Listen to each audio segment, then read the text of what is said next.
महाशिवरात्रि की आप सबको बहुत बहुत शुभकामनाएं। आज मैं आपको बताऊंगी मेरे और आपके इष्ट देव महादेव से जुड़ी वह 11 बातें जो शायद आप नहीं जानते होंगे। शिव इस शब्द का अर्थ है शुभ, मंगल और कल्याणकारी। सारा संसार शिव से ही जन्म लेता है और शिव में ही समा जाता है। यह सिर्फ आस्था ही नहीं, साइंस भी है। शिव कॉस्मोस का डार्क मैटर है और ऐसा माना जाता है कि हर चीज डार्क मैटर से शुरू होती है और डार्क मैटर पर खत्म।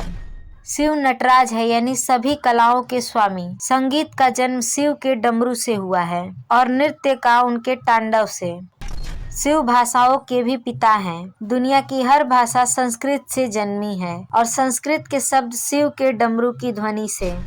शिव अनादि और अनंत हैं, इसीलिए ज्योमेट्रिकल डिजाइन में सिर्फ पैराबोला ही उन्हें समेट सकता है। लिंग का स्वरूप पैराबोलिक होता है। शिव को लिंग रूप में इसीलिए पूजा जाता है ताकि हमें याद रहे कि शिव अनंत है। रुद्राक्ष की माला बड़ी पावन मानी जाती है, लेकिन ये रुद्राक्ष है क्या, आते कहाँ से हैं? करुणा स्वरूपी शिव की आंखों से टपके हुए आंसू ही रुद्राक्ष कहलाते हैं। भगवान श्री राम ने शिव का जो धनुष तोड़ा था उसका नाम था पिनाक।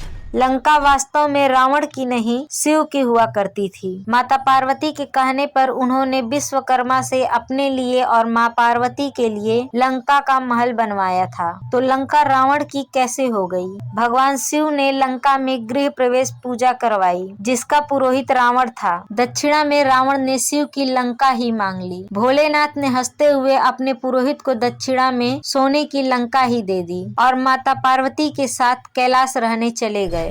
हर महीने कृष्ण पक्ष की चतुर्दशी शिवरात्रि कहलाती है, लेकिन फागुन की चतुर्दशी महाशिवरात्रि कहलाती है, क्योंकि इसी दिन शिव लिंग रूप में अवतरित हुए थे और इसी दिन भगवान शिव का विवाह माता पार्वती से हुआ था। योग की शुरुआत शिव से ही हुई थी, इसीलिए उन्हें आदि योगी कहा जाता है। सिंधु घाटी सभ्यता की खुदाई में 5000 वर्ष पुरानी एक मोहर मिली है, जिस पर आदि योगी मुद्रा में शिव की छवि है।